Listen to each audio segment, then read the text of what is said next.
Good day, I'm Maria Janela Silorque, one of the member of group Hummingbirds, and I, together with my group mates named Alora Jose Emanuel, Galang Harold, Martinez Adric John, Salmorin Eman, and Serrano Shamred, will discuss the answers that we've gathered. I'm Jose Manuel O. Alara, and my student number is 1904221. I'm here to answer question letter A and B. Question letter A. Do research about Elemica supply chain. Briefly discuss its history, organizational structure, and operations. So Elemica started when 20 top global chemical companies got together to create a network that would facilitate these companies to buy and sell two from each other. About a decade ago, we redeveloped our network in response to what the customer wants. In order to incorporate new technologies that made the network become a platform that would make it easier for companies to conduct commerce with each other while addressing other business processes. With the importance of remaining agile and lean fundamental to the success of all companies in the supply chain space, the influence that new technology is having on firms is clear. In a bid to help companies achieve a full digital transformation, Elemica connects systems to automate supply chain transactions and facilitate collaboration among its network of trading partners.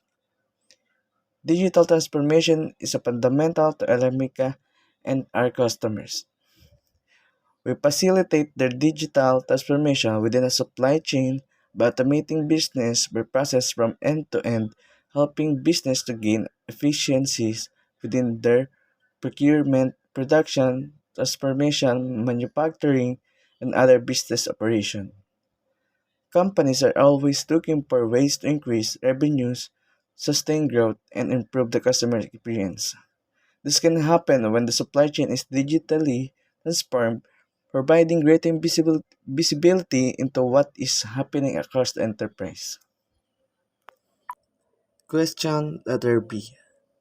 If you were a small chemical company, what concerns would you have about joining Alamica? State your assumptions clearly. Although small and medium firms do not need to have an ERP system to connect to Alamica, they do require some level of technological sophistication even to use the online portal.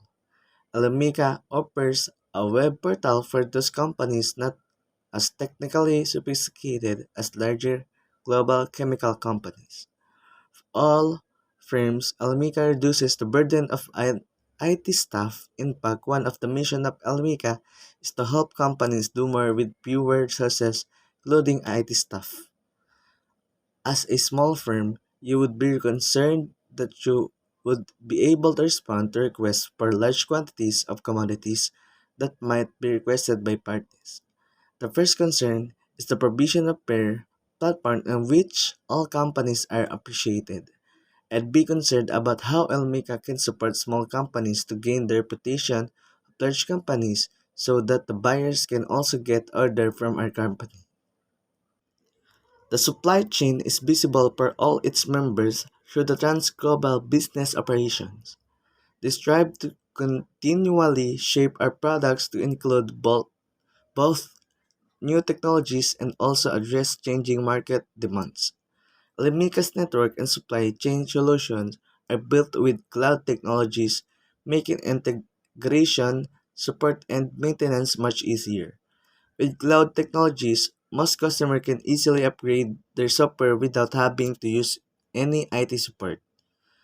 The new developments are constantly incorporated into our network platform, and the application suites we provide are able to adapt and flexible in support of industry initiatives.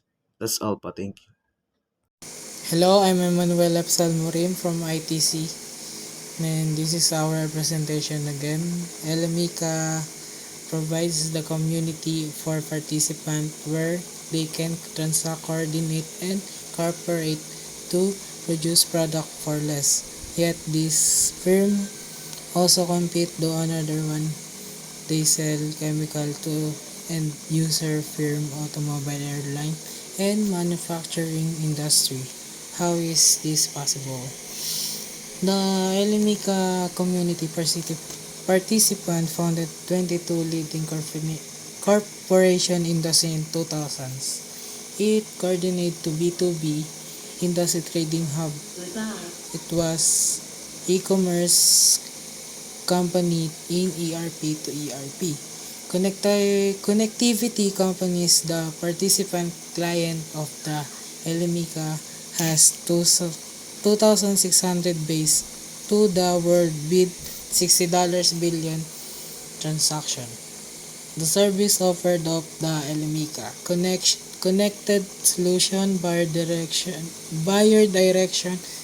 web solution, Elemica seller direct, and last one is supply chain solution.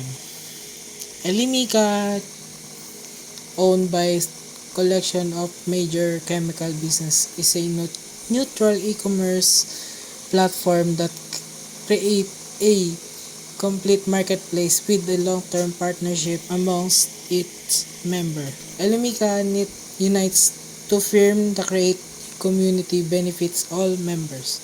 Elemica doesn't trade, instead it mediates between supplier, buyer, and trade partners, making distinctive. Companies may connect integrated to ERP system integration. Small chemical firms joining Elemica will benefit its platform. Even the automated is small chemical firms order procedure lengthy and difficult. Company joining Elemica should prepare their resources. Elemica peculiar certainly that its platform produce a composite transaction to their commercial while competing the same market sector to sell their goods and services. Hello, I'm Emmanuel Morin from ITC, and this is our presentation. Have a good reading regarding review about the concept of a private industrial network and describe how Elemica illustrate many of features of such a network. One of the problems of business that want to be part of supply chain have to share confidential information with her business partner all the way up and all the way down the chain, because of the need the sharing the information that was once though to be secret. The organization's culture has changed in a big way. Also, the digital environment may make it hard to control how information is shared. When the company gives information to its valuable to customer on purpose, there is a chance that the information will also given the company most director company. There are also problems in connecting private industrial network with enterprise resources planning and electronic data interchange network that are already in use. These two kind of difference of problems most enterprise resource planning system were not made to work with extranets or even the internet in general when they were first made. Instead, they were built on business model and only use procedure with the company and the larger trans organization business. The corporate culture and attitudes of each employee must change.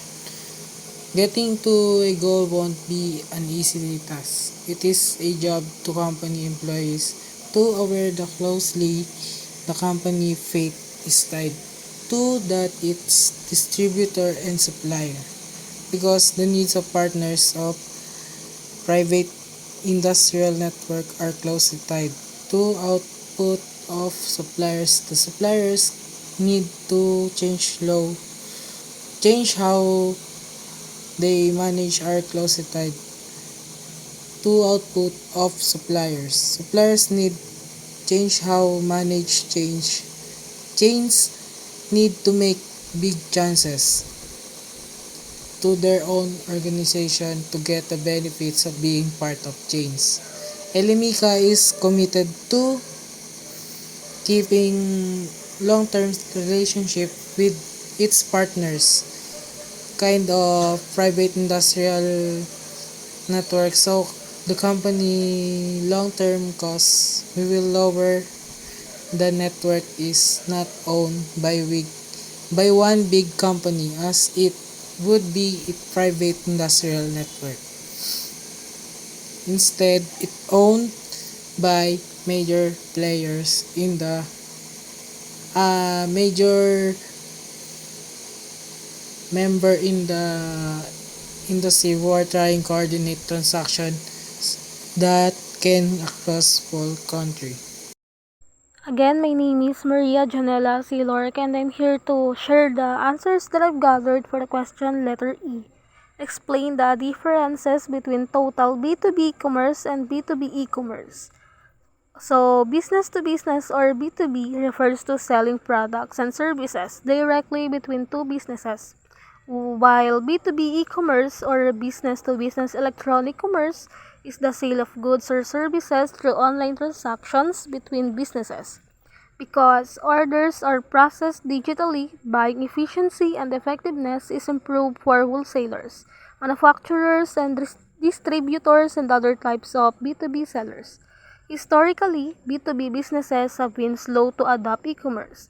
Just before the pandemic, an eMarker report found that only 9% of total B2B US product sales occurred via an e-commerce website. However, with the pandemic as a catalyst for change and an increasing number of millennials entering the B2B space, buyer expectations are rising faster than ever. And B2B companies need to stay up to speed while B2B commerce is a term that refers to any type of business that happens between two companies online. Businesses rely on other businesses to function, whether it's with supplying equipment or supplies to relying on services, such as manufacturing or distribution. Deals between businesses are key for enterprises to function. As more commerce has moved online in general, so to have B2B transactions. There are many types of B2B commerce transactions and relationships which can take place online. The fol- Some of the examples of common B2B commerce companies such as manufacturers, wholesalers, distributors. For the question letter F, what are the key attributes of B2B e-commerce website? What early technology are they descended from? So today, more and more customers of B2B are making their purchases online. A study from Forrester indicates that more than 74% of the B2B customers make some online researchers before buying something. This proves that everyday increasing levels of B2B portals. Having said that, the needs are and requirements of the customers are very different for B2C and B2B enterprises. Therefore, B2B enterprises should change the way they design and display their online shops to their customers. The standard model of the shopping cart does not work for the B2Bs. We can't deny that e-commerce has quite a niche in the consumer product stores, while B2C brands make up much the online retailers space. The business to business customer represents some of the most successful online businesses. B2B brands need e-commerce software just as much as consumer stores. Wholesale websites and resellers, for example, are critical members of the commerce ecosystem. For one, they supply the products that power B2C stores.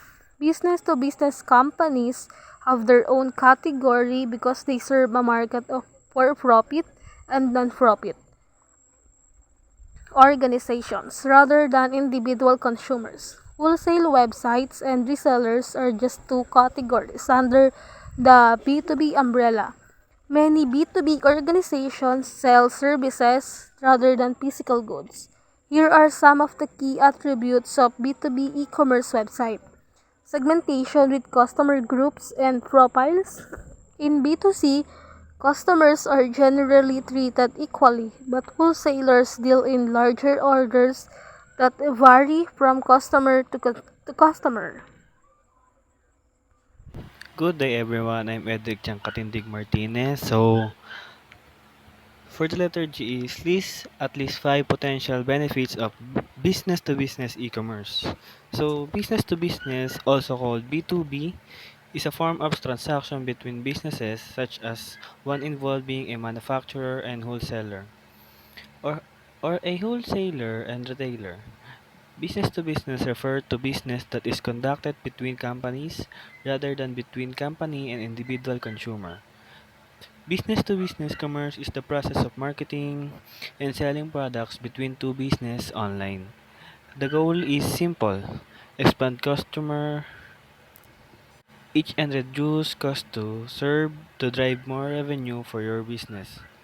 So the five potential benefits of business to business e-commerce is increased brand recognition, lower lower customer acquisition costs, higher order value and volume, minimal business to business marketing costs, default loyalty rates, the predictable revenue, and the last is automated sales and business processes. So good day everyone, I'm Edric Katindig Martinez again. So for the letter H is name and define the two distinct types of procurements firms make. Explain the difference between the two. So two types of procurements firms, project-based procurement and operational procurement. In general, project-based procurement is the process of purchasing materials for a specific project over a predetermined period of time. Operationally, project-based procurement involves grouping all purchasing activity within a project framework, allowing the organization to plan its budget accordingly. Within project, materials can be further grouped into categories, giving rise to organizationally strategy project-based procurement called category procurement, where items are grouped into categories derived from their similarity and managed accordingly. This method is often more efficient and avoids the risk of material changes. A project can range from a large manufacturing operation to a small exhibit at a conference in project-based procurement to event online email marketing campaigns. In either case, each purchase is associated with a particular purpose or project. Ultimately, the project-based framework ends up giving oversight of the procurement responsibility to the project manager and making those assigned to the project integral to the procurement process. The key to success is to make the process easy and transparent for everyone involved.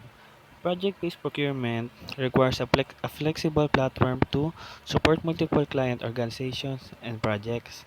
Overall, these types of solutions are usually cloud-based and enable following a procurement plan with preliminary information. It makes complex third-party purchasing workflow easier to manage and scale by supporting multiple potential client organizations and projects. Operational procurement signifies the procurement of goods and services needed for sustaining an institution daily business processes. It may also be illustrated as MRO purchasing, which refers to upkeep, rehabilitation, and operation as these purchases are essential in keeping the corporation steering.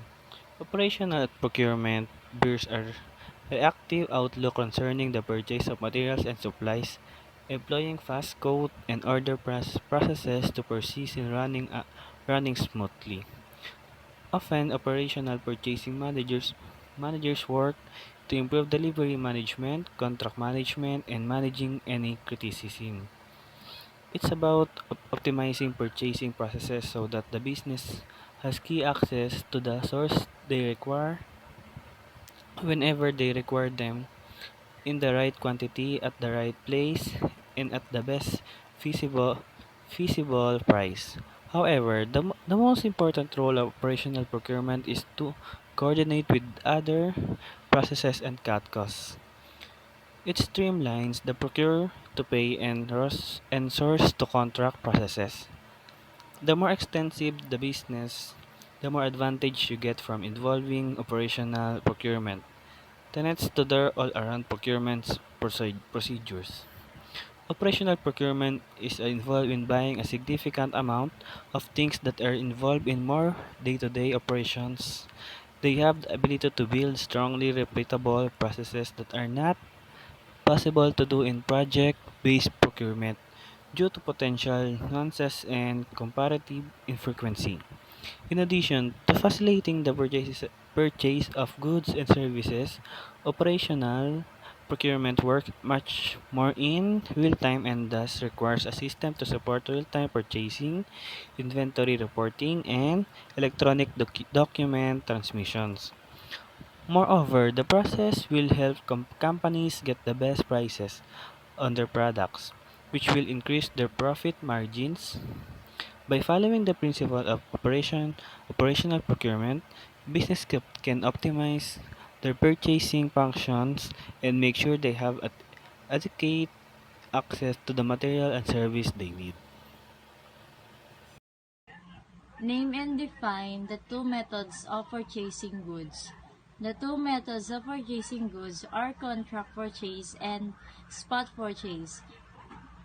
Contract purchase are long-term agreements to buy a specified amount of a product. They are pre-specified quality requirements and pre-specified terms. Spot purchase are for goods that meet the immediate needs of a firm. Indirect purchase are most often made on a spot purchase basis in a large marketplace that includes many suppliers. The first is the firm purchase of a product. This is the contract for the product that is agreed upon the purchase.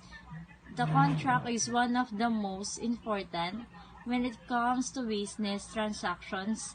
Spot purchase are the purchase on the spot of the business to be built. It is also has a contract for confirming that the lot has been left for a business. Define the term supply chain and explain what SCM systems attempt to do. What does supply chain simplification entail? SCM attempt to centrally control or link the production, shipment, and distribution of a product. By managing the supply chain, companies can cut excess cost and deliver products to the consumer faster.